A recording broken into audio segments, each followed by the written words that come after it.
এই 10 দিনের অন্যতম ইবাদত হলো তাকবীর পড়া। কি পড়া? 2 নম্বর, পারলে জিলহজের শুরু থেকে রোজা রাখা। পারলে জিলহজের শুরু থেকে রোজা রাখা। যদি তাও না হয় তো কমপক্ষে 9 জিলহজে আরাফার রোজা রাখা। রাখবো তো ইনশাআল্লাহ। 1 নম্বর কাজ কি এই 10 দিনে? তাকবীর বেশি বেশি পড়া, জোরে জোরেও পড়া।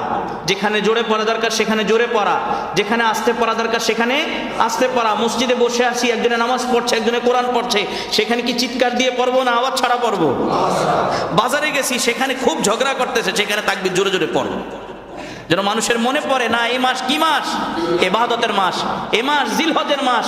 এ মাস নিজের প্রবৃত্তির উপরে ছুরি চালানোর মাস, নিজের খাহেসাবকে জবে করার মাস, নিজের কুপ্রবৃত্তিকে গলা টিপে হত্যা করার মাস। যেই মানসিকতা এবং যেই প্রবৃত্তির অনুসরণ আমাদেরকে ঝগড়ার দিকে নিয়ে যায়, যেটা বাকবিতণ্ডার দিকে নিয়ে যায়, সেটার গলায় ছুরি চালানোর মাস এই মাস। এখানে সেখানে তাকবীর জোরে জোরে পড়বো ইনশাআল্লাহ।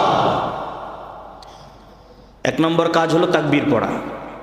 2 নম্বর কাজ হলো পারলে 10 দিন রোজা রাখা, না পারলে কমপক্ষে জিলহজের 9 তারিখে রোজা রাখা। সেই হিসেবে আগামী শুক্রবার পরে জিলহজের কয় তারিখ?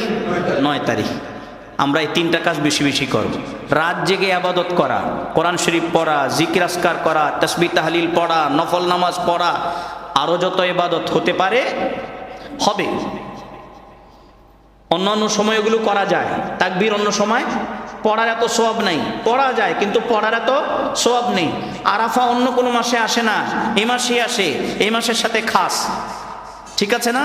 তাহলে আগের যে 3টা ইবাদতের কথা বললাম, এক হলো তাকবীরে তাশরিক বেশি বেশি পড়া, পারলে 9 দিন রোজা রাখা, আর না পারলে কমপক্ষে 9 তারিখের রোজাটা রেখেই ফেলা। আর বাকি তাসবিহ তাহলিল, কোরআন তেলাওয়াত, জিক্র আজকার, নেক আমাল যত হতে পারে সবগুলো বেশি বেশি করা। আল্লাহ রব্বুল আলামিন আমাদেরকে এই 10 দিনের, 9 দিনের এবং এই 10 দিনের যে গুরুত্বপূর্ণ ইবাদতগুলো আছে সেগুলোকে স্মরণ করে করে বেশি বেশি করার তৌফিক দান করেন।